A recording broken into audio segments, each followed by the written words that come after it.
नमस्कार, कार्यक्रम सूक्ष्म दृष्टिमा यहाँहरूलाई स्वागत छ। म नारायण तिमलसेना। दर्शकहरू, विशेष गरी पछिल्लो समय एमसीसीले राजनीतिक माहौल तातेको अवस्था छ। एमसीसी संसदमा पेश भएको छ, यो पास हुन्छ अथवा फेल हुन्छ। यति बेला दलहरू त्यसैको रस्साकसीमा छन्, तर सत्ता गठबन्धनकै दलहरू यसको विपक्षमा छन्, किनकि उनीहरूले मतदान पनि नगर्ने र एमसीसीलाई बिना संशोधन पास गर्न हुँदैन भनेर आइरहेका छन्। यता नेकपा एमाले मझधारमा छ, उसले कुनै निर्णय गरेको अवस्था छैन। तत्कालीन नेकपा हुँदा केपी शर्मा ओलीले संसदमा टेबल गरेको, संसद सचिवालयमा टेबल गरेको विषय अहिले संसदमा पेश भइसक्दा एमाले आफ्नो धारणा बनाउन सकेको अवस्था छैन। तर मुलुकको तेस्रो ठुलो दल नेकपा माओवादी केन्द्र यति बेला आन्तरिक र बाह्य सङ्कटको भुमरीमा रुमल लिएको अवस्था छ। गणतन्त्र, सङ्घीयता, संविधान लगायत पछिल्लो समयका परिवर्तनको संवाहकको रूपमा, प्रमुख दलको रूपमा प्रमुख मानिएको नेकपा माओवादी केन्द्र यति बेला किन दिशाहीन बन्दै गइरहेको छ? आज यसै पेरिफेरीमा रहेर सूक्ष्म रूपमा कुराकानी गर्नेछु। मसँग हुनुहुन्छ नेकपा माओवादी केन्द्रका सांसद पूर्व उपसभामुख पूर्णकुमारी सुवेदी। स्वागत छ। धन्यवाद। आरामै हुनुहुन्छ? ठीक छु। माओवादी केन्द्र 10 वर्ष जनयुद्ध, 62-63 को आन्दोलन, शान्ति सम्झौता र देशमा भएका यी आमूल परिवर्तनको केन्द्र मानिएको माओवादी केन्द्र पछिल्लो समयमा आफै दिशाहीन बन्यो भनेर बाहिर विश्लेषण हुन्छ। के हो, साँच्चै हो दिशाहीन बनेको हो? होइन, यसमा म सहमति छैन र हाम्रो पार्टी पनि सहमत हुन सक्दैन। किन दिशाहीन? हाम्रो त स्पष्ट छ नि त धारणा। हाम्रो धारणा त आमूल परिवर्तनको निम्ति हामीले सबै आफ्ना जीवनहरू, आफ्ना व्यक्तिगत स्वार्थहरू सबै त्यागेर देशको एउटा आमूल परिवर्तनको निम्ति हामी तपाईँले भने जस्तै जनयुद्धमा होमियौँ। जनयुद्धमा होमिसकेपछिको शान्ति प्रक्रियामा आयौँ र त्यो अनुसार पनि हामीले त हाम्रा पार्टीका आन्तरिक सम्मेलनहरू, भेलाहरू, विस्तारित बैठकहरू, महाधिवेशनहरू गरेर हाम्रो पार्टीको कार्यदिशा हामीले स्पष्टै पारेका छौँ। हाम्रो चाहे त्यो हेटौँडा महाधिवेशन, चाहे त्यो अहिलेको 8औँ महाधिवेशन, बिचमा भएका सम्मेलनहरू, विस्तारित बैठकहरूले नै हाम्रो पार्टीको कार्यदिशा स्पष्ट पारेको छ। पार्टीको कार्यदिशा भनेको अब समाजवादी क्रान्तिको आधार तयार पार्ने, त्यसको अर्थनीति, त्यसको राजनीति, त्यसको कार्यनीति, त्यसको सामाजिक परिवेश र संरचना कस्तो बनाउने भनेर हामीले स्पष्ट दिशा नै छ। यो आन्तरिक दिशाविहीनको भुमरीमा हामी छैनौँ। तर पछिल्लो समयमा तपाईँहरूले महाधिवेशन पनि गर्नुभयो, गुट व्यवस्थामा माओवादी केन्द्रभित्र गुटहरू बढी भए, जसका कारण त्यसको व्यवस्थापन गर्न नेतृत्वलाई हम्मे परेको छ भनिन्छ। सही छ? होइन, आफ्ना आफ्ना विचारहरू, आफ्ना आफ्ना कलाहरू, आफ्ना आफ्ना अभिव्यक्तहरू फरक फरक हुन सक्छन्। कसैले कलात्मक ढङ्गले आफ्ना विचार, आफ्ना धारणा राख्छ, कसैले सोझो राख्छ। त्यो विषयमा त म आफू पनि मेरा आफ्ना भाषा, शैली, कला फरक हुन सक्छन्। तर अब यो गुटको विषय जो छ, हामी धेरै गुट पार्टीभित्रको अब पार्टीलाई कमजोर बनाउने शक्तिहरू खेलिसकेपछि, हुन त त्यो आन्तरिक शक्ति नै हो। फेरि बाहिरको बाह्य शक्तिले भन्दा आन्तरिक शक्ति नै हो यो पार्टी कमजोर हुने, पार्टी विकेन्द्रित हुने, पार्टीमा चाहिँ अब फुट आउने भन्ने कुरो त यो बाह्य वातावरण, बाह्य शक्तिले अथवा बाहिर परिवेशले पनि पार्छ प्रभाव। तर फेरि त्यहाँ मुख्य शक्ति भनेको, आन्तरिक शक्ति भनेको आन्तरिक नै हो। फेरि मुख्य शक्ति भनेको आन्तरिक नै हो। अब पार्टी फुटेन, चिरा भएन भन्ने कुरो त मैले भन्न सकिनँ। अब पार्टीबाट बाहिरिनु भएको विप्लवहरू, मोहन वैद्य हाम्रा अभिभावक नै हुनुहुन्छ, उहाँहरू पार्टीभन्दा बाहिर जानुभएको छ। अब यसलाई उहाँले आफ्नो तर्कले आफ्नो चाहिँ राजनीतिक विश्लेषण गर्नुहुन्छ। हामी चाहिँ पार्टी फुट्यो भन्छौँ। पार्टीभन्दा पनि केही समय जानुभयो, बहुमत त गएको होइन, केही समय जानुभयो भन्छौँ हामी।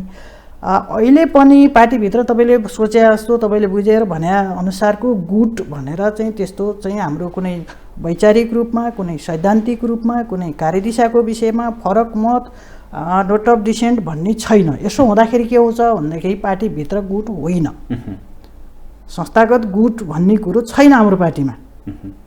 त्यसकारण मान्छेका विचार व्यक्त गर्ने सवालमा स्वाभाविक रूपले कसैले नोट अफ डिसेन्ट त महाधिवेशनमा थियो नि त, राम कार्कीबाट लेखनाथ होइन होइन होइन राम कार्कीजीको पनि नोट अफ डिसेन्ट होइन, उहाँले अध्यक्ष कमरेड प्रचण्डले ल्याएको दस्तावेजमा सहयोग पुग्ने उहाँको सुझाव हो। अब यहाँनिर आउँदाखेरि महाधिवेशनमा तपाईँहरूले जुन उत्साह लिनुभयो, जुन निर्णयहरू गराउनु भएको छ, प्रचण्डको राजनीतिक प्रतिवेदनलाई पास गराउनु भएको छ, तर 18 गते सम्पन्न भयो राष्ट्रिय महाधिवेशन। 279 केन्द्रीय कमिटीले अझै पूर्णता पाएको अवस्था छैन। यसलाई कसरी बुझौँ? अब यो छिटै हुनु पर्थ्यो, त्यसले राम्रो सन्देश जान्थ्यो।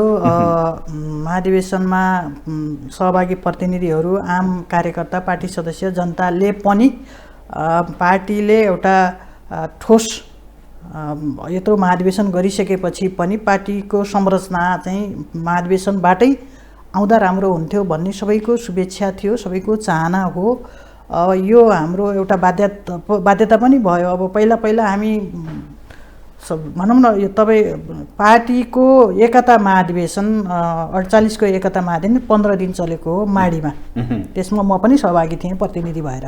भने अब यसरी चाहिँ सैद्धान्तिक रूपमा विचारको बहस, त्यहाँ कार्यदिशाको बहस, कार्यनीतिको बहस, कार्यक्रम योजनाको बहस हामी यसरी पनि गरेका थियौँ। तर अहिले यहाँ आइसकेको अवस्थामा अलिकति समय परिवेशले च्याप्यो। एउटा चाहिँ भनौँ न, हामी प्रज्ञा भवनमा कार्यक्रम गऱ्यौँ, त्यहाँ 2 दिन थपिया छ, फेरि अर्को दिन थपिया छ, फेरि अर्को दिन थपिया छ। सबैका बहस विचारहरू व्यक्त गर्ने ठाउँ हो त्यो। त्यसरी म्यानेज गर्दाखेरि पनि अब समयको चापले बाध्यता एउटा अवस्थामा थियो, त्यो भयो। अर्को कुरो, राजनीतिक परिवेशले पनि एउटा अवस्था सिर्जना गर्यो। दुवैलाई व्यवस्थापन गर्दाखेरि केही समय ढिला भयो, केही समय ढिला भएको छ। यो ढिला हो, यहाँभित्र कुनै समस्या आएर कुनै गुटले कुनै चाहिँ विचार भनौँ न विचारमाथिको असहमतिका हिसाबले चाहिँ होइन, यसरी नबुझियोस्। अब परिस्थिति तर बाहिर आउँछ कि गुट मिलाउन नसक्नु नै यो कारण हो भनेर होइन। अब अध्यक्षले एउटा प्रस्ताव गरिसकेपछि र यसरी पार्टीलाई यसरी केन्द्रित गरेर लानु पर्यो भनिसकेपछि त्यहाँ विमति जनाउने कुरो छैन। अब विमति नै जनाउने हो भने पनि पार्टीको आन्तरिक संरचना, आन्तरिक मिटिङमा विमति जनाउने हाम्रो कम्युनिस्टहरूको प्रचलन हो, परम्परा नै हो। मैले अघि भने एकता महाधिवेशनमा हामीले हात उठाएर भोट गरे हो। ल यो पक्षमा चाहिँ यो जनयुद्धमा जाने नजाने, आधार इलाका निर्माण गर्ने नगर्ने, यी सबै विषयमा हात उठाएर, हात गनेर, मुठी गनेर अनि हामीले चाहिँ पास गरे हो। त्यसो हुँदाखेरि हामीमा त्यस्तो केही पनि छैन। भनेपछि सोचे जस्तो बाहिर आए जस्तो चाहिँ माओवादी केन्द्र अहिले छैन, त्यो छैन। तर अब आउन त सबैले आफ्ना आफ्ना विचारहरूले भन्ने भए, या गुट भएर हो कि विमति भएर हो कि नसकेर हो कि भन्न चाहिँ मान्छेको अब त्यो विचारको अभिव्यक्ति, स्वतन्त्रताको अभिव्यक्तिले त हामीले त्यसो भन्न मिलेन। तर छिटो हुनु पर्थ्यो, ढिलो हुनु पुग्यो, त्यो चाहिँ हो। फेरि अस्ति पनि अब 2 चोटि हामीले केन्द्रीय समितिको मिटिङ डाक्दै फेरि स्थगित गर्न परेको स्थिति तपाईँहरू सबैलाई थाहा छ। अस्ति भर्खर पनि यहाँ कति गते डाकेको, अब फेरि 20 गते हामीले सारियो होइन। त्यसो हुँदाखेरि अब यसमा कन्फ्युज हुनुपर्ने म देख्दिनँ। मान्छेका आफ्ना आफ्ना स्वभाव र शैलीले भन्ने कुरो त पार्टीभित्र पार्टीलाई कमजोर बनाउन, यहाँभित्र धमिरा पस्ने होइन, धमिरा लाग्ने, यहाँभित्र कमजोर बनाउने कुरो त छ, शक्ति त त्यो लागै छ। तपाईँलाई मैले सुरुमा भने नि, माओवादी केन्द्र जुन तत्कालीन माओवादी राजनीतिक परिवर्तनको प्रमुख संवाहक हो भनेर भनियो, जनयुद्ध गर्दै यहाँसम्म आउँदाखेरि र यो परिवर्तनलाई व्यवस्थापन गरेको स्थिति र राजनीतिक परिदृश्यलाई हेर्दाखेरि हेत्तेरीका बेकारमा जनयुद्ध गरिएछ भन्ने लाग्दैन? होइन, लाग्दैन।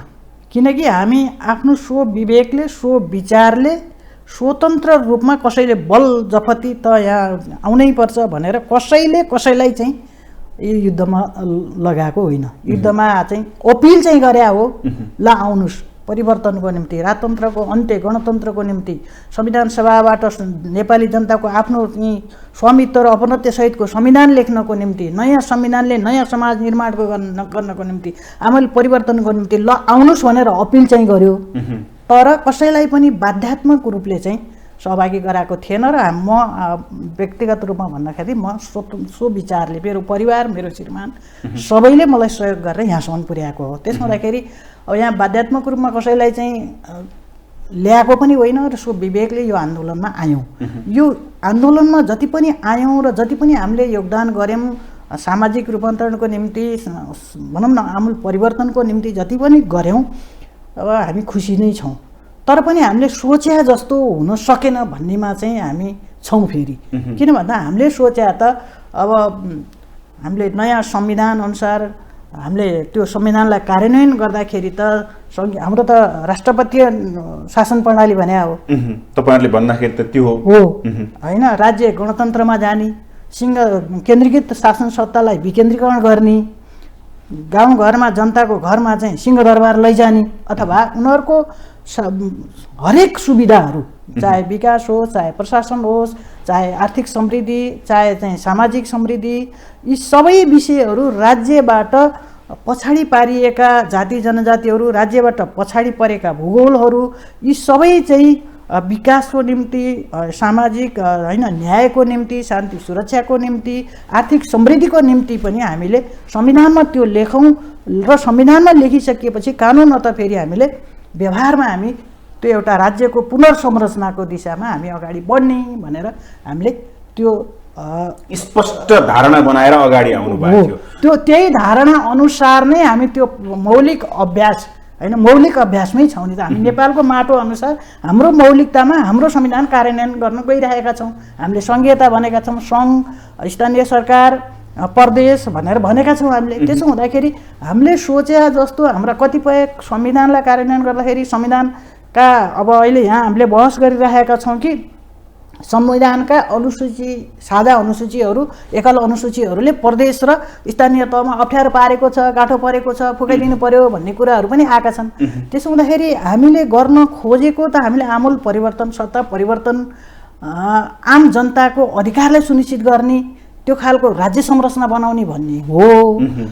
तर पनि केही आंशिक भनौँ न केही उपलब्धिहरू, धेरै उपलब्धिहरू हामीले चाहिँ प्राप्त गऱ्यौँ। जस्तै सङ्घीय संरचनामा गयो, संविधान बन्यो, राज्यको चाहिँ अब हिजोको सामन्तवादी एकतन्त्रीय शासन सत्ता राजतन्त्रको अन्त्य भयो।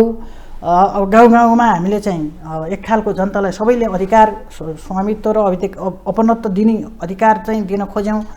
तर पनि यहाँ केही अपुग भएको छ, त्यो रियलाइजेसन छ, त्यो चाहिँ छ। हामीले तपाईहरुले जुन परिवर्तन भनेर आउनु भयो नि, तपाईहरु जब संसदीय व्यवस्थामा आइसकेपछि तपाईहरु संसदीय प्रतिस्पर्धामा तपाईहरु चुक्नु भएको छ हो। संसदीय प्रतिस्पर्धामा त संसदीय प्रतिस्पर्धामै भनेर आइसकेपछि चुक्ने नचुक्ने कुरो भएन। हाम्रो स्पष्टै धारणा छ। यहाँलाई म स्मरण गराउँछु, 48 सालमा हामी जनयुद्ध सुरु गर्नुभन्दा अगाडि 48 सालको संसदमा हामी पनि त्यति बेला तेस्रो शक्ति नै बन्यो जनमोर्चाको नामबाट। त्यति बेला हामीले के भनेका थियौँ भनेदेखि यो संसद भनेको बुजुवाहरूले गफ गर्ने अखाडा मात्रै हो। आखिर भाषण गरेछ कार्यान्वयनमा त्यो परिणाममा त्यो जाँदैन। हामीले त्यो देखेका थियौँ। त्यसकारण संसद भनेको बुर्जुवाहरूको गफ गर्ने थलो त हो, तर पनि त्यसैलाई उपयोग गरेर मतलब संसदको पनि भण्डाफोर गर्ने, हामीले आमूल परिवर्तनको निम्ति आधार तयार पार्ने, त्यही संसद उपयोग गर्ने, त्यही संसदको भण्डाफोर गर्ने, सरकारमा चाहिँ नजाने भन्ने थियो त्यति बेला हाम्रो नीति है। त्यसो हुँदाखेरि हाम्रा चाहिँ भिजनहरू, हाम्रा नीतिहरू, हाम्रा रणनीतिहरू, हाम्रा कार्यनीतिहरू, कार्यदिशाहरू हाम्रा स्पष्ट छन्। तर पनि हामीले सोचे जस्तो हुन नसक्नका कारणहरू धेरै छन्। ती कारणहरू त अहिले व्याख्या गरेर त धेरै चाहिँ, त्यसमध्ये 1 2 3 सरसर्ती सर्टकटमा आम जनतालाई बताइदिनुस् न। तपाईहरुले परिवर्तन गर्न खोजिराख्नु भएको छ, रियलाइजेसन छ, योमा त्रुटि भयो भन्ने के छ भन्नुस् त। अब एउटा कुरो के, हामी आत्मनिर्भर अर्थनीति, सामाजिक न्याय, शान्ति सुरक्षा, सुशासन हामीले खोजेको त, जनताले खोजेको त किन, जनताका छोराछोरीहरूले निःशुल्क स्वास्थ्य शिक्षा प्राप्त गर्ने भन्ने हो। शिक्षा पनि स्वास्थ्य पनि निःशुल्क भयो भने त आम जनतालाई त धेरै तनाव हुँदैन नि त। दोस्रो कुरो अब रोजगारको विषय हो। तेस्रो कुरो अब सुशासनले त भ्रष्टाचारलाई पनि त नियन्त्रण गर्ने हो, भ्रष्टाचारलाई नियन्त्रण गर्ने कुरो रह्यो। अर्को चौथो कुरो के हो त भनेदेखि राजनीतिक रूपमा पनि आम जनताले चाहिँ एउटा राजनीतिक सोचका साथ एउटा विवेकका साथ राजनीतिक परिवर्तन भइसकेपछि त रोजगार, शिक्षा, स्वास्थ्य, आर्थिक समृद्धिका विषयहरू हुन् नि त। अहिले हामीले देखिराखेका छौँ आर्थिक समृद्धिका विषय, विकासको नाममा केही विकास त भएको छ, तर पनि त्यो वातावरण मैत्री छ कि छैन हामीले त्यहाँ हेर्नुपर्ने हुन्छ। शिक्षा स्वास्थ्यलाई हेर्ने हो, प्रशासनिक क्षेत्रमा जाने हो, जनताका डे टु डेका कामहरूलाई हेर्न जाने हो। तपाईँ जस्तै जन्मदर्ता हेर्नुहोस्, मृत्यु दर्ता हेर्नुहोस्, नागरिकताका विषय हेर्नुहोस्, त्यहाँ चाहिँ अब निजी सम्पत्तिको उपभोगको विषयमा चाहिँ जग्गा चाहिँ दर्ताका कुरा भए, त्यहाँ बेचबिखनका कुरा लगायतदेखि हामी समाजमा जाने हो भनेदेखि अहिले समाज कस्तो लाग्छ भन्नुहुन्छ भनेदेखि अब विकृति त भन्न अब कसरी भनौँ, तर सुशासनको विषयमा क्लियर छ भन्न पनि सकिँदैन। शिक्षा स्वास्थ्यको विषयमा आम गरिबले शिक्षा स्वास्थ्य निःशुल्क पाएको छ त्यो पनि भन्न सकिँदैन। हुन त सरकारले गरेको छ, अहिले 5वटा रोगीहरू मृगौला दीर्घ रोगीलाई चाहिँ सहयोग गर्ने पनि भनेको छ। अब हिजो जनयुद्धमा लागेका आम नागरिकहरू कोही कतिपय घाइते छन्, कतिपय चाहिँ बेपत्ता छन्, कतिपय शहीद परिवारका बालबच्चाहरूको अवस्था कस्तो छ, यी विषयहरूको व्यवस्थापन हामीले सोचे जस्तो हुन सकेका छैन। तपाईहरुले गर्नु भएन कि सोचे जस्तो भएन? गर्न खोजियो तर त्यहाँ विविध कारणहरू बाध्यताहरू चाहिँ छन्। जस्तै अहिले तपाईँले भन्नुहोस् न, शान्ति प्रक्रिया हामीले किन टुङ्गोमा पुर्याउन अहिले पनि सकेका छैनौँ? गर्न त खोजिराखेका हो नि। नेपालको राजनीतिक अस्थिरता एउटा कारण हो नि त। नेपालको राजनीतिक अस्थिरताले के गरेछ भन्ने कुरो त छर्लङ्गै छ नि त। यी सबै विषयहरूमा राजनीतिक अस्थिरताको पनि एउटा असर छ। कुनै बेला एक्लै जनयुद्ध लडेको माओवादी हैन, अहिले चाहिँ दलको पुच्छर समातेर हिँड्न पर्ने अवस्थामा आउनु रियलाइजेसन छैन? पुच्छर त नभनौँ नारायणजी, हैन पुच्छरै त नभनौँ हैन, तर यस्तो हो खुट्टा समातेर भनौँ नि त। त्यो पनि होइन, पुच्छर पनि नभनौँ, खुट्टा पनि नभनौँ, राजनीतिक नेतृत्व भनौँ। राजनीतिक नेतृत्व अहिले नेपालको राजनीतिक नेतृत्व कसको हातमा कसले कसरी घुमिरहेछ त नि? अहिलेसम्मको शान्ति प्रक्रियाको अभ्यासमा हेर्दाखेरि कति वर्ष भयो त्यतिवटै सरकार त परिवर्तन भएको छ त, हो कि होइन भन्नुहोस् त? 5 वर्ष अहिले संविधान निर्माण गरिसकेपछि संविधानमै लेखेर 5 वर्षे कार्यकालको अवधि भन्दा पनि 2 चोटि संसद विघटन भयो। कारण त छन् नि त।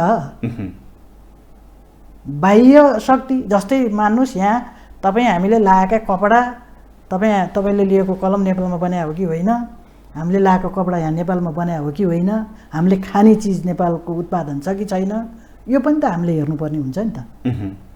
अहिले थुप्रै खाने चिज अन्न पनि थुप्रै आयात भइरहेको छ। यसको तथ्याङ्कमा नजाउँ अहिले। ओके, मैले भन्न खोजेको माओवादी अहिले कसैको पछाडि हिँड्न पर्ने अवस्था किन आयो? होइन, पछाडि होइन कि माओवादीकै राजनीतिक विश्लेषणमा, राजनीतिक नेतृत्वमा देश चलेको छ।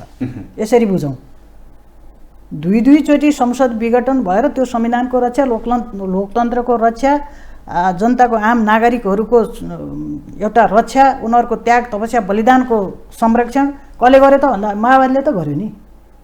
कसले गर्यो? अरूले। तपाईहरुले बुझाउन सक्नुभयो कि जनताले बुझेनन्? होइन, माओवादी लगायतका राजनीतिक दलहरू अब एउटा राज्य भनौँ न लाइन बाटो अर्को लियो, संविधान भन्दा बाहिरको बाटो लियो भनेपछि त्यसलाई ट्र्याकमा त ल्याउनु पर्यो, उपलब्धिको रक्षा त गर्नु पर्यो। त्यसको निम्ति प्रतिगमनका विरुद्ध ल आउनुहोस्, को आउनुहुन्छ, अब प्रतिगमनका विरुद्ध आन्दोलन गर्नु पर्यो भनेर चाहिँ सडकमा गए हो।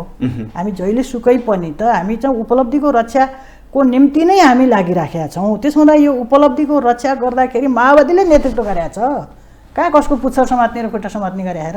अब यहाँनिर आउँदाखेरि पछिल्लो समयको राजनीतिक अवस्थालाई हेर्दाखेरि माओवादी त कर्नरिङमा परेको जस्तो देखियो नि। ठुला दल अरू भए, माओवादी अब बिस्तारै ऊ चाहिँ सकिँदैछ भन्ने जस्तो बाटोतिर गए जस्तो, ओह्रालो बाटोतिर गए जस्तो लाग्दैन भने? होइन, अब जनतालाई हामीले बुझाउन सकेनौँ या जनताको चाहिँ चेतना, हिजो युद्धको चेतना र आजको शान्ति प्रक्रियाको चेतना जनताले अब यो जनयुद्ध पछाडि त सब चिज हामीले भने जस्तो हुनुहुन्छ भन्ने अब जनताको सोचाइ हुने भयो, त्यो अनुसारको परिणाम पनि हामीले दिन सकेनौँ, त्यो एउटा कुरो रह्यो। अब जनताले हामीलाई अब दिएको मत अनुसार त हामी त्यसलाई स्वीकार्ने कुरो रह्यो, हामी तेस्रो शक्ति तेस्रो पार्टीको रूपमा छौँ, कुनै बेला पहिलो पार्टी भयौँ, कुनै बेला पहिलो भयौँ। अब जनतालाई फेरि जनताको बिचमा गएर जनतालाई बुझाउँदै गर्दाखेरिको स्थिति, म त के भन्छु भनेदेखि हिजो हो जनयुद्ध सुरु गर्दाखेरि 65 जनाभित्र म पनि हो, म सुर्खेतको डिसिएस थिएँ। मैले सानसानो बालबच्चा छोडेर म चाहिँ पार्टीको एउटा चाहिँ सिपाही, पार्टीको एउटा कार्यकर्ताको नाताले म त्यसरी गएको थिएँ। अब जनताले अब त्यति बेलाको घर दैलोमा जाँदाखेरि हामीलाई लखेट्ने, हामीलाई पास नदिने, हामीलाई खान नदिने, जनतालाई पनि हामीले बुझाउँदै बुझाउँदै गएपछि उनीहरूले नखाएर हामीलाई खुवाए, उनीहरू चाहिँ मरेर हामीलाई चाहिँ बचाए भनेपछि जनताको बिचमा अब बिना हतियारको राजनीतिक वैचारिक हतियार लिएर जनताको घर दैलोमा जानुपर्छ।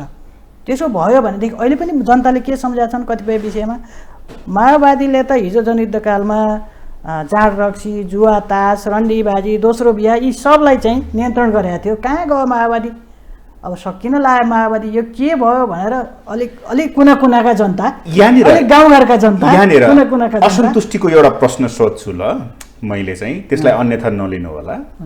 माओवादीमा जो लागे, जस्तै पूर्णकुमारी सुवेदी पनि आफ्ना छोरा बालबच्चा छोडेर लाग्नुभयो, तपाईँले त्यस बापतको प्रतिफल तपाईँले पाइराख्नु भएको छ।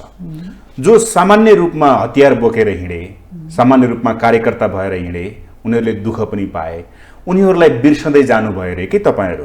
बिर्सँदै गइसकेपछि अहिले माओवादीको अवस्था यो छ भनेर भनिन्छ। बिर्सने भन्दा पनि व्यवस्थापनमा पुगेन, व्यवस्थापनमा नेतृत्वले आफ्नै व्यवस्थापन गर्न रोमल्लियो, तलको व्यवस्थापन गर्न बिर्सियो। तलको व्यवस्थापन बिर्सिनु भन्दा पनि हामीले सोचे अनुसारको व्यवस्थापन गर्न सकेनौँ। तल हिँड्दैछ पाइला मेट्दैछको कुरा त्यो भन्नेले त त्यो भन्छन्, तर हामीले गर्नुपर्ने के थियो? अब अहिले त त्यो समीक्षाको विषय बन्छ, अहिले त्यो भनेर त त्यसको चाहिँ अब हाम्रो पार्टी पङ्क्तिले आन्तरिक कार्यक्रम अनुसार त्यसलाई सम्बोधन गर्नुपर्ने हुन्थ्यो। जस्तै होल्टामेर कार्यकर्ताको विषयमा, त्यस्तै घाइतेहरूको, अपाङ्गहरूको, अब केही त घाइतेहरूको विषयमा त सरकारले दिएको छ, त्यतिले नपुग्न सक्ला, त्यसलाई फेरि छलफल गरौँला।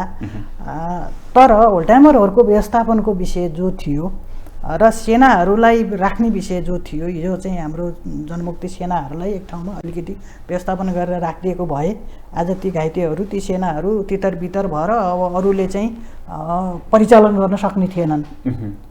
त्यसले पनि अब विचारहरूमा माओवादीप्रतिको वितृष्णा होइन, विकर्षण, मान्छेले त अब आवेगमा आएर त भन्छ नि त गरिबी छ, अभाव छ, अब यो गरिबी, यो विपन्नताका विरुद्ध यसलाई यो सबै शिक्षा, स्वास्थ्य, रोजगार सबैले आफ्नो चाहिँ आफ्नो जन्मसिद्ध अधिकार नै प्रयोग गर्न पाइन्छ भनेर नै हामीले सचेत गराएको, त्यही भनेर नै आन्दोलनमा लगाएको हो।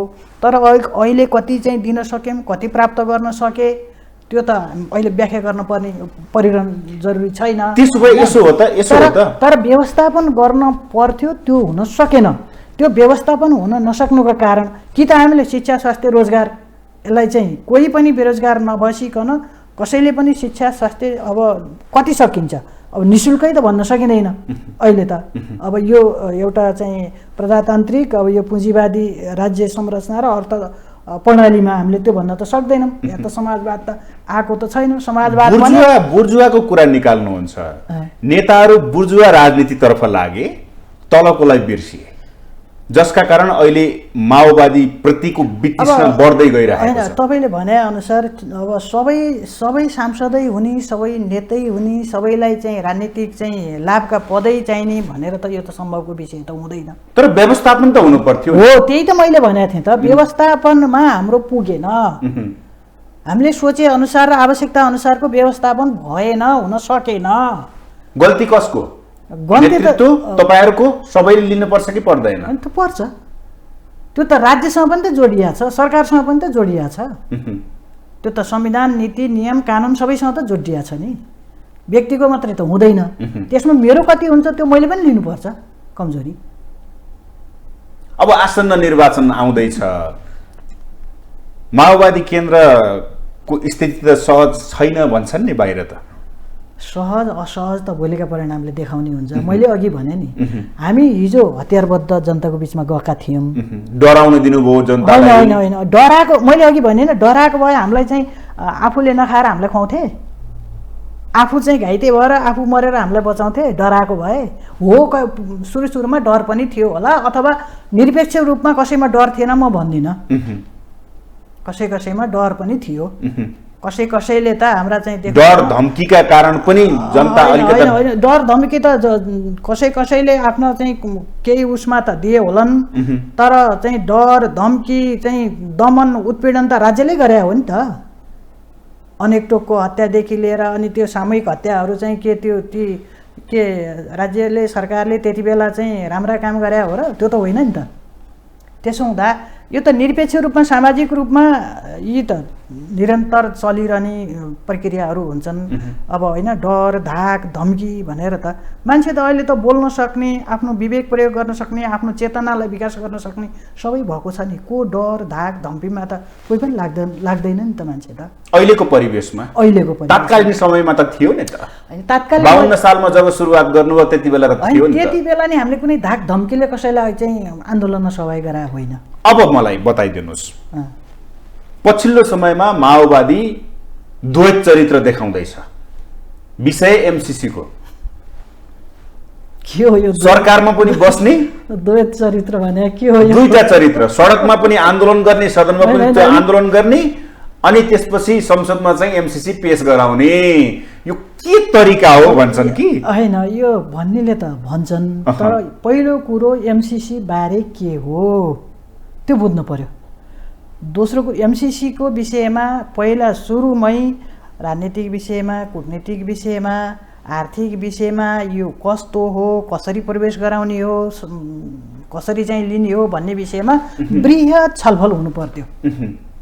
सरकार अथवा सरकारमा सहभागी राजनीतिक दलहरूले बृहत छलफल गरेर यसलाई प्रवेश गराउने कि नगराउने भन्ने विषयमा छलफल हुनु पर्थ्यो।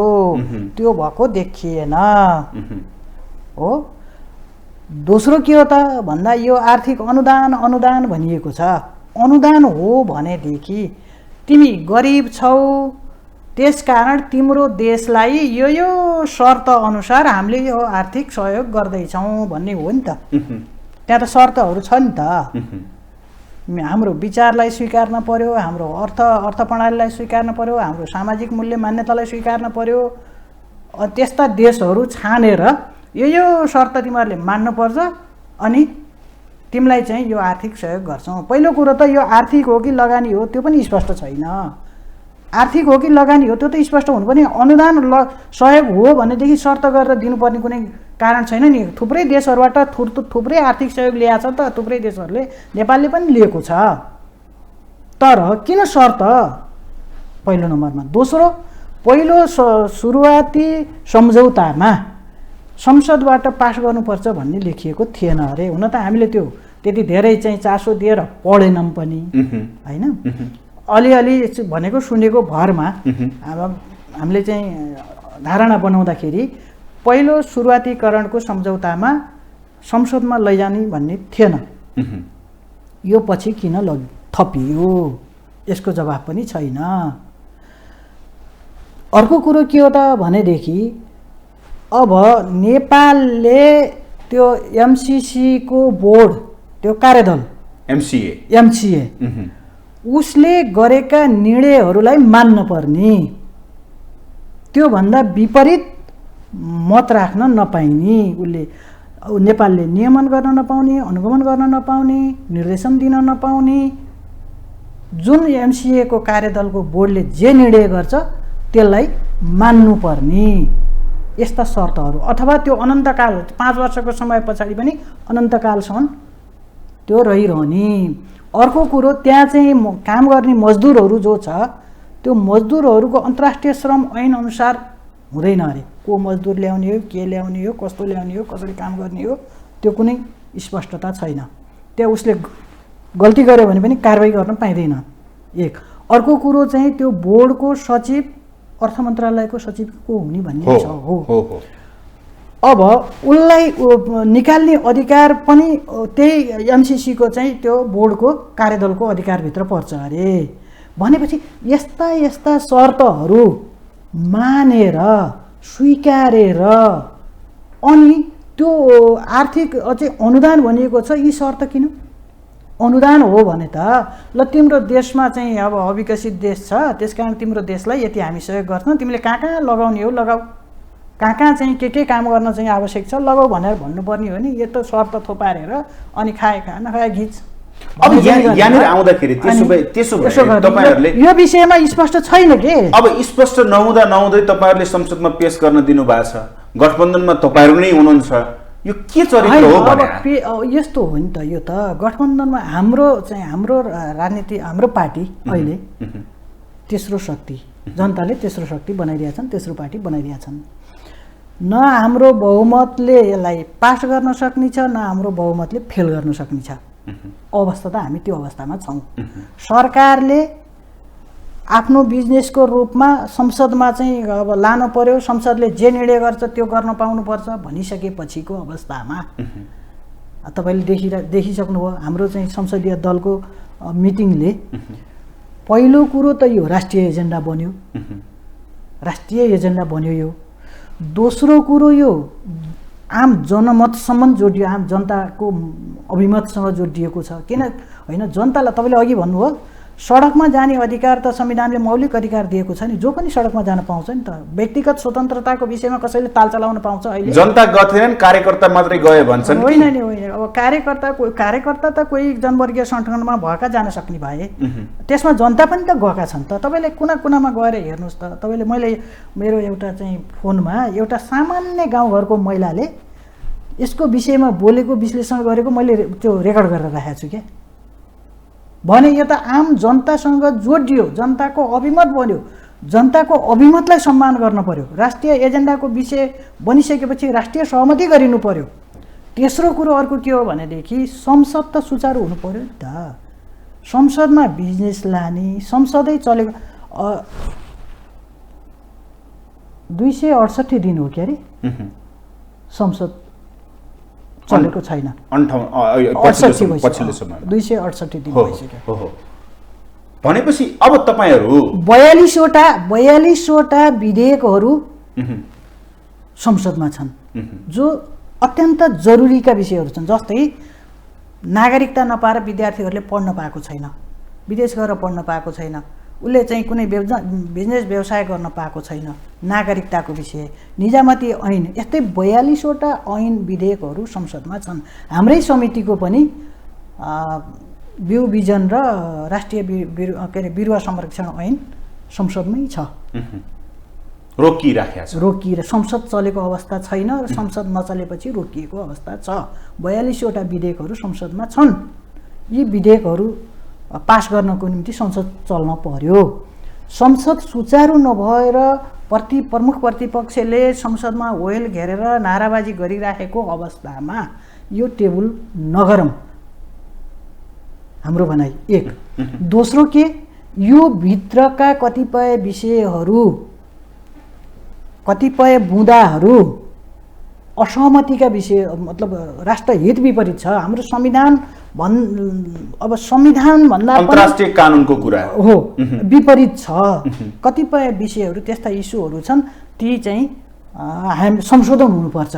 यथास्थितिमा यो पास हुनु हुँदैन, यथास्थितिमा त यो पास हुनु हुँदैन। त्यसो भए पेश गर्न किन दिया त? होइन, हामीले चाहिँ रोक्ने कुरो त भएन। हामीले दिया त होइन नि त। हामीले त यी तीनटा विषय चाहिँ नहुँदासम्म, जस्तै संसद सुचारू हुनु पर्यो यो पेश हुनको निम्ति, राष्ट्रिय एजेन्डाको विषय भयो, राष्ट्रिय सहमति हुनु पर्यो, त्यो नभए गठबन्धनमा सहमति हुनु पर्यो, जनताको जनमत अभिमतलाई चाहिँ सम्मान गर्न पर्यो। भोलि त जाने जनताकै बिचमा होला त। तपाईँ भित्री रूपमा भन्नु त एमसिसी प्रति तपाईँ पक्षमा हो कि विपक्षमा? होइन, एमसिसी अब हाम्रा अन्तर्राष्ट्रिय मित्र देशहरूले, मित्र राष्ट्रहरूले सहयोग गरेका विषयहरू हामीले नलिएका विषय छैनन्। एमसिसी को विषयमा पक्ष कि विपक्ष? होइन, यस्तो त अहिले त कसरी भन्न मिल्छ? त्यो त अब राष्ट्रिय अन्तर्राष्ट्रिय एउटा मित्र राष्ट्रको हिसाबले दिएका सहयोगहरू लेनदेन भइरहेको अवस्था छ र त्यो लिन सकिन्छ। तर त्यहाँभित्रका शर्तहरूलाई संशोधन गर्न पर्यो भन्ने हो हाम्रो। अब संशोधनै हुँदैन, 16 गते भित्र पास हुन्छ भन्दैछ कांग्रेस। त्यो त भनेपछि तपाईहरु सरकारबाट बाहिरिने हो। संसदहरूले बहस गर्न पाउनु पर्यो, बोल्न पाउनु पर्यो। यो त प्रक्रियामै छ नि त, बल्ल त टेबल भएको छ। संशोधन हाल्न पाउनु पर्यो, संसदहरूले बोल्न पाउनु पर्यो, बहस गर्न पाउनु पर्यो। त्यो चाहिँ हुनसक्छ, समितिमा पनि पठाउन पर्ने हुनसक्छ। त्यसको नियम र प्रक्रियाहरू हेर्दाखेरि अहिले त यसको छिनोफानो भइसकेको स्थिति त छैन नि त। यो त बहस गर्नु बाँकी नै छ हैन, त्यो चाहिँ छलफल गर्न बाँकी नै छ। समिति अन्तर्गतका संसदमा गइसकेका एजेन्डाहरूको एउटा प्रक्रियाबाट जान्छ नि त। भनेपछि अब जुन कुनै बेलाका सुप्रिमो तपाईहरुले एक बोलीले सबै चीजहरू चाहिँ मानेर त्यही निर्देशन अनुसार चल्ने तपाईहरु, पछिल्लो समय सुप्रिमोको बोलीलाई चाहिँ तपाईहरुले अब स्वीकार्न छोड्नु भयो हो? कस्तो? किनकि बालुवाटारमा सहमति भयो, गठबन्धन दलहरु बीच सहमति भयो, तपाईहरुसँग असन्तुष्टि सहमति भयो कि भएन? हामीलाई भने त यी तीनटा विषयहरू अहिलेको जेन्युन विषय हुन्, यी अनुसार हुनुपर्छ भनेर आएका छौँ भन्नुभयो। भनेपछि अहिले पछिल्लो समयमा एमसीसी को विषयलाई लिएर तपाईहरु बीच नै त पेश त सहमतिबाट त भएको छैन नि त, सरकारले पेश गर्यो। हामीले भनेका तीन बालुवाटारमा शीर्ष नेता बसेर सहमति गर्ने, सहमति भाषण भन्ने सहमति कसरी सहमति भएको हुन्छ? पेश गर्ने भनेर त सहमति भएर त पेश भयो होला नि। होइन, यो अवस्थामा मात्रै पेश हुन सक्छ, नत्र यथास्थितिमा हामीले चाहिँ यो पक्षमा हामी छैनौँ भनेर भनिसकेपछि त हामीले त त्यही कुरो मान्न पर्यो नि। पेश त अन्यत्र कहाँ के भयो भन्ने कुरो अब भनेपछि यही एमसीसी मान्ने कुरो हुँदैन। एमसीसी कै कारण तपाईहरुले यदि एमसीसी पास गर्नको लागि नेतृत्वले तपाईहरुलाई व्हिप जारी गर्यो भने पक्षमा मतदान गर्नुहुन्छ? यदि मतदान गर्नु पर्यो होइन, यो व्हिप जारी गर्ने नगर्ने विषय छलफलको विषय छ। अहिले हामीले यसमा बहस गर्न जरुरी छैन। हामीले भनेको के हो भने यो राष्ट्रको हितमा छैन। यो राष्ट्रको हितको निम्ति यहाँ भित्र भएका केही बुँदाहरू संशोधन हुनुपर्छ। हामी दुईटा पार्टी एउटै हुँदाखेरि पनि, नेकपा हुँदाखेरि पनि एउटा कार्यदल बनेर यदि मानेन, संशोधन भएन भने के गर्नुहुन्छ तपाईहरु? पार्टीले जे निर्णय गर्छ त्यही गर्ने। त्यो भने कस्तो? पार्टीले जे निर्णय गर्छ त्यही गर्ने हुन्छ। सरकारबाट बाहिरिने, अलग्गिने अथवा छोड्ने कि बाहिरिने, के गर्ने? त्यो त पार्टीले निर्णय गर्ने कुरो हुन्छ। पार्टीमा छलफल हुन्छ, पार्टीले जे निर्णय गर्छ त्यही गर्ने हुन्छ। हामीले अहिले त भन्ने कुरो भएन नि। मैले त अहिले व्यक्तिगत रूपमा त त्यसो भन्न मिल्दैन। मैले भन्न के मात्रै सक्छु भनेदेखि यथास्थितिमा एमसीसी पास गर्नु हुँदैन।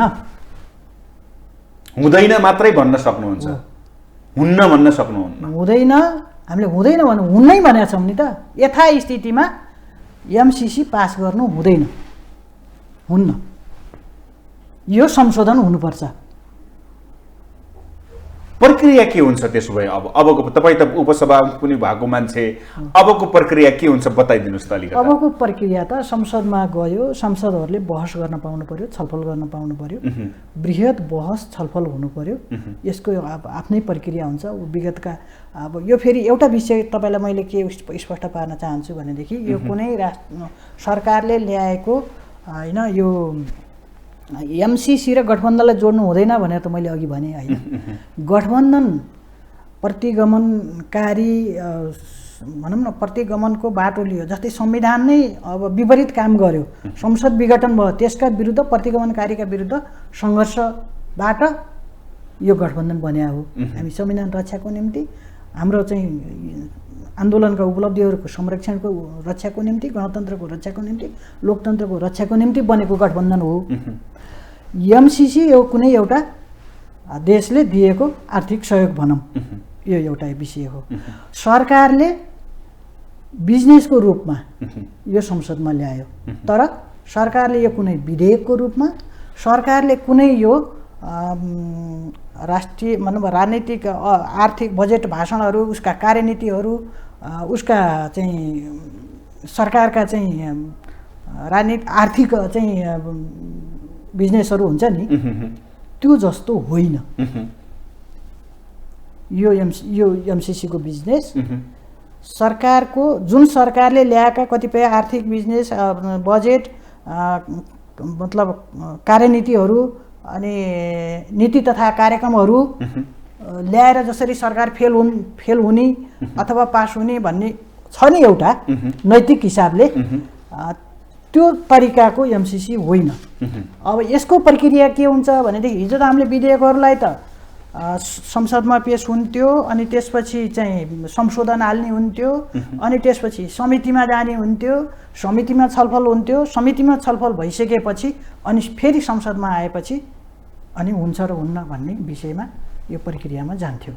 तर अब अहिले यो चाहिँ संसद सचिवालयले अब यसलाई कसरी चाहिँ आफ्नो कार्यसूचीमा राखेको छ त्यो बाहिर ल्याउला, त्यो अनुसार चाहिँ हामी जाने हुन्छ। ओके, यहाँनिर आउँदाखेरि एमसिसीमा माओवादी केन्द्रभित्र 2 लाइन छ।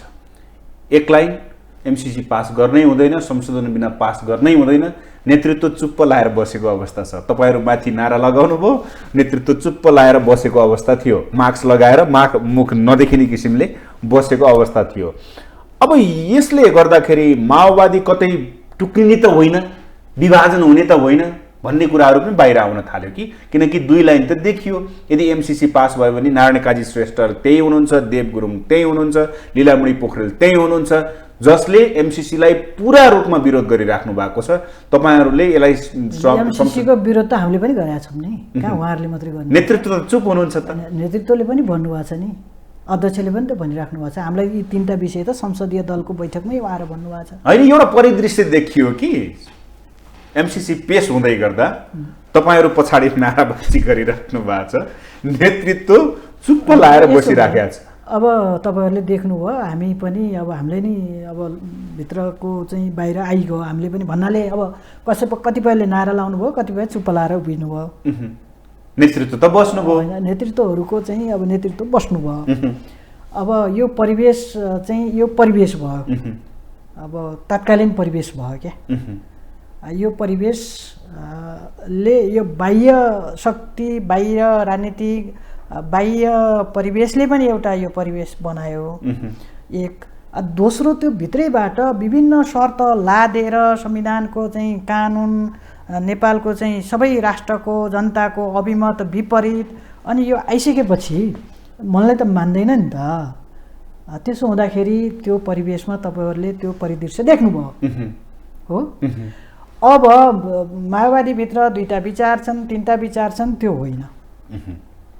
लागेको कुरो हामी सबैले बाहिर भनिरहेका छौँ, त्यो एउटा मौलिक स्वतन्त्रताको विषय हो। प्रक्रियामा गइसकेपछि त्यसलाई के गर्ने भन्ने कुरो त एउटा पार्टीभित्र छलफल बहस भएर पार्टीले एउटा निर्णय गर्छ, त्यही निर्णयलाई हामीले मान्ने कुरो हुन्छ। अब पास फेलको कुरो त मैले अघि भने नि, हामीले मात्रै त्यसलाई चाहिँ फेल पास फेलमा पक्ष विपक्षमा मत के हुन्छ भन्ने कुरो त हामीले पक्षमा मत हाल्छौँ। हामी अहिलेसम्म हामीले चाहिँ त्यो पक्षमा मत हालिन्छ भन्ने छैन, मनमै छैन। पक्षमा त यदि नेतृत्वले चाह्यो भने गर्नु पर्यो भने हालिँदैन, पक्षमा त हालिँदैन। हेर्नुहोस्, किनकि त्यसलाई चाहिँ त्यो त्यसका बुँदा यथास्थितिमा हुँदैन भनिएको छ। त्यसका बुँदाहरू हेर्दा राष्ट्रको जनताको हितमा छैनन्। छलफलका क्रममा संशोधन गरेर पास गरौँ भनेर भन्नुभयो भने नेतृत्वले तपाईँहरूलाई पक्षमा भोट हाल भन्ने हो भने तपाईँहरू हाल्नुहुन्छ होइन? संशोधन गरेर हामीले यी बुँदा चाहिँ हामीलाई चाहिँ मान्ने छैनन्, राष्ट्र जनताको मत विपरीत, संविधान विपरीत छन्, यी शर्तहरू। ए बाबा, अनुदान दिने मान्छे शर्त किन थोपार्ने?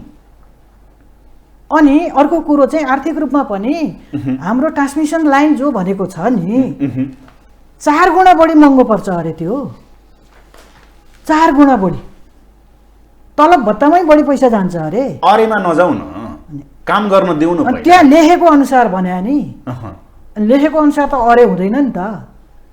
उसको सम्झौता पत्रमा लेखेको कुरो त कहाँ अरे हुन्छ त नि? भनेपछि के हुन्छ त? त्यसो भए माओवादीले के गर्छ? माओवादीले अब एउटा संसदमा गयो, एउटा प्रक्रियामा गयो, प्रक्रियामा जाँदा बहस छलफल गर्दै त्यो प्रक्रिया चाहिँ अब त्यो त्यहाँबाट त निस्किनु पर्यो नि त। फेरि त निस्कन एउटा केही निचोड त निकाल्नु पर्यो। पार्टीले जे निचोड निकाल्छ त्यसैलाई हामीले मान्ने हुन्छ। मान्नुहुन्छ? पार्टीले त्यो बेलामा चाहिँ संशोधन सहित पास गर्न पर्यो त्यति बेला पार्टीले के निर्णय गर्छ भन्ने कुरो त मैले अहिले भन्न मिल्दैन नि त। म त पार्टीको एउटा कार्यकर्ता हुँ, सिपाही हुँ। तपाईँ उपसभामुख पनि भइसकेको मान्छे, पेश त भयो। एमालेको गतिविधिलाई तपाईँले कसरी मूल्याङ्कन गर्नुभएको छ? एमाले बरु साँच्चै भन्यो भने दोधारे त एमाले हो नि त। तपाईँले हामीलाई पो भन्नुभयो त, हामी त होइनौँ। हामीले त स्पष्ट भनेका छौँ, एमाले त स्पष्ट चाहिँ धारणा दिनु पर्यो नि त। अनि आफ्ना पालामा चाहिँ ल सभामुखले पेश गरिदिएन भने मान्छे अनि अहिले टेबल भइसकेपछि त अनि त्यसको पक्ष विपक्ष चाहिँ खोल्नु पर्दैन के? जनताले उसको चाहिँ भिजन हेर्न चाहँदैनन्? सबैले त हेर्न चाहन्छ। तपाईँ साँच्चै भन्नुहुन्छ गाउँबाट चाहिँ कार्यकर्ताले के भनेका छन्? तपाईँ पक्षमा मतदान गर्नुभयो भने यहाँ आउनु पाउनुहुन्न भनेछन्, भन्छन्। उनीहरूको अधिकारको कुरो भयो। सबैलाई त्यो भनेका छन्, सबैलाई भनेका छन्, हामीलाई मात्रै होइन, सबै पार्टीका नेतालाई कार्यकर्तालाई भनेका छन्, सांसदहरूलाई भनेका छन्, सबैका सांसदहरूलाई भनेका छन्, हामीलाई मात्रै होइन। भोलि जनताको बिचमा त सबै जानुपर्ने त होला नि त। कहाँ जाने हो र अन्त जाने त ठाउँ त छैन त। जनताको बिचमा जानलाई, राजनीतिक एजेन्डा बनाउनलाई तपाईँहरू यसैमा रुमल लिइराख्नु भएको छ। रुमल लिने होइन, अब यो एउटा सुरुङभित्रबाट बाहिर निस्किने हो। निस्किन्छ यो त अब उत्रिन्छ कि निस्किन्छ? अब यो टेबल भइसकेपछि यो त पार त लाग्छ नि त। जे भयो नि पार लाग्छ। पार त लगाउनै पर्यो सरकारले। अब यसलाई पक्षमा चाहिँ यसलाई पास गराउनेमा लाग्छ। जनता तिमीले खबरदार यो पास नगर भनेर सडकमा आएको छ। हामी यथास्थितिमा यो पास नगर भनेर भनेका छौँ भनेपछि अब कुनै न कुनै निकास त निस्किन्छ नि त। भनेपछि अहिले जुन पत्रको कुरा पनि आएको थियो, सबै कुरा आयो, बाहिर छताछुल्ला छ। पुष्पकमल दाहालको प्रचण्ड लेखेको चाहिँ इङ्ग्लिसमा साइन गरेको पेपर पनि गएको रहेछ अमेरिकामा। तपाईँले अघि भन्नुभयो नि बाह्य शक्तिको प्रभावले पनि माओवादी केन्द्रले एमसिसीको पक्षमा मतदान गर्दैन भन्छन् नि। होइन, त्यो त हाम्रो पार्टीको निर्णय हो। पार्टीको चाहिँ एउटा भिजन र पार्टीको निर्णय हुन्छ। यो कुनै चाहिँ बाह्य चाहिँ उसको होइन। हामीले जनतालाई हेर्छौँ, जनताले के भन्छ हामी त्यो हेर्छौँ। बाह्य शक्तिले त माओवादीलाई त कसरी कमजोर बनाउने, माओवादी नेतृत्वलाई कसरी कमजोर बनाउने, यो पार्टीभित्र टुट र फुट कसरी चाहिँ ल्याइदिने भन्नेमा नै लागिरहेको छ नि त। यसैले नै कमजोर भएको छ। तपाईँ हिजो भन्नुभयो नि अब घाइते अपाङ्गहरू, कतिपय घाइते अपाङ्गहरूलाई पनि प्रयोग गरेर चाहिँ माओवादीको विरुद्ध बोल्न लागिरहेका छन् नि त। यद्यपि ऊ भित्रबाट चाहिँ उसले रगत बगाएको छ, उसलाई भित्र चाहिँ त त्यसका विरुद्ध बोल्ने त उसको चाहिँ हुँदैन। कतिपय परिवेशमा आवेगमा ल्याएर पनि मान्छेलाई विरुद्ध बोल्न लगाइरहेको स्थिति। त्यसो भए एमसिसीका कारण गठबन्धन टुट्दैन? गठबन्धनको विषय त एमसिसीको एजेन्डा र गठबन्धन छुट्टै विषय हो। यसले प्रभाव पार्दैन? पार्दैन, नपार्न पर्छ। किनकि यो छुट्टै छुट्टै एजेन्डा हो नि त। गठबन्धनको साझा संयुक्त योजना कार्यक्रममा पनि यो एमसिसी छैन। गठबन्धन एउटा परिवेशमा, एउटा राजनीतिक अवस्थामा, एउटा परिवेशमा बनेको गठबन्धन हो। यो राजनीतिक गठबन्धन हो। एमसिसी त यो अब मलाई लाग्छ यो सुरुक्क फिर्ता लैदिया भए हुन्थ्यो क्या। अमेरिकाले बुझ्नु पर्दैन, नेपाली जनताले चाहिँ स्वीकारेका छैनन्, नेपाली जनताको अभिमत सडकमा यसरी आएको छ, किन लाद्न पर्यो त? सुरुक्क फिर्ता लैदिए त सबैलाई हाइसुक्कै आनन्दै हुन्थ्यो नि। के यहाँ यो भ्रष्टाचारलाई रोक्ने हो भने, अरू चाहिँ आर्थिक चाहिँ बजेटको चाहिँ सङ्कलन गर्ने हो भने त्यति जाब चाहिँ त्यो 50 अरब चाहिँ नेपालीले चाहिँ काम गर्न सक्दैन। मैले अघि भने त 3-4 गुणा बढी चाहिँ महँगो छ अरे त्यो। भनेपछि अब मलाई बताइदिनुहोस्, गठबन्धन टुट्दैन त्यो एउटा पाटो भयो? होइन, गठबन्धन निर्वाचनको लागि, निर्वाचनको लागि नारायणजी सुन्नुहोस्, गठबन्धनको विषय मैले टुट्ने नटुट्ने भन्दिनँ। किन भन्दिनँ भन्दा गठबन्धन एउटा परिवेशमा निर्माण भएको हो। तपाईँलाई त थाहा छ नि त। गठबन्धन एउटा परिवेशमा निर्माण भएको, त्यो प्रतिगमनका विरुद्ध सङ्घर्षको उपलब्धि अनुसार गठबन्धन बनेको छ। गठबन्धनको एउटा विषय एजेन्डा हो, एमसिसी अर्को एजेन्डा हो। यसलाई जोडेर हेर्न मिल्दैन। ओके, त्यसपछि समग्र परिस्थितिलाई हेर्दाखेरि एमसिसी, गठबन्धन, पास फेल यी सबै कुरालाई हेर्दाखेरि माओवादी केन्द्रले देखेको, तपाईँको भिजनमा देखिएको निकास के हो? सजिलो निकास? सजिलो निकास त यो एमसिसी यसरी चाहिँ लाद्नै हुन्थेन, फिर्ता लैदिया भए हुन्थ्यो। सरकारले टेबल नै नगरिकन यो राष्ट्रिय एजेन्डा बन्यो, यो जनताको सडकमा आए, जनताले स्वीकारेनन्। त्यसो हुँदाखेरि यो विकास निर्माणको चाहिँ अनुदान भनेको छ, शर्त छ, लगानी हो कि अनुदान हो त्यो पनि स्पष्ट छैन। शर्त भएपछि त लगानी हो नि त, त्यो त राष्ट्रिय सुरक्षा अङ्गसँग जोडिएको छ भनेर भनेको छ। यो त लगानी के अरे यो अनुदान भनेर चाहिँ बुझ्न गाह्रो छ यहाँ। यो त लगानीमा त शर्त हुन्छन्। अहिले तपाईँले चाहिँ ट्रान्समिसन लाइनको कुरो पनि भारतले के भनिरहेछ भन्नुहुन्छ भनेदेखि कुन देशको कुन कम्पनी कुन ठेकदारले उत्पादन गरेको चाहिँ अथवा त्यो चाहिँ बिजुली हो भनेर पनि उसले प्रश्न गर्यो। त्यो प्रश्न गर्न मिल्छ? मिल्दैन नि त। त्यसो हुँदा अब समस्या आए भनौँ न, एजेन्डा विषयवस्तु आइसकेपछि यो विषयवस्तुलाई हाम्रो राष्ट्रको हितमा, जनताको हितमा, हामी सबैको हितमा कसरी यसलाई सेफ ल्यान्डिङ गर्ने अथवा यसलाई कसरी समाधान गर्ने भन्ने विषय नै हाम्रो माओवादी पार्टीको एजेन्डा हुन्छ। धेरै धेरै धन्यवाद छ। धन्यवाद। उहाँ हुनुहुन्थ्यो नेकपा माओवादी केन्द्रका सांसद पूर्व उपसभामुख पूर्णकुमारी सुवेदी। हवस् त, आजको लागि कार्यक्रम सूक्ष्म दृष्टि यति नै। सम्पूर्ण टिमसहित मलाई पनि आज्ञा दिनुहोस्। नमस्ते।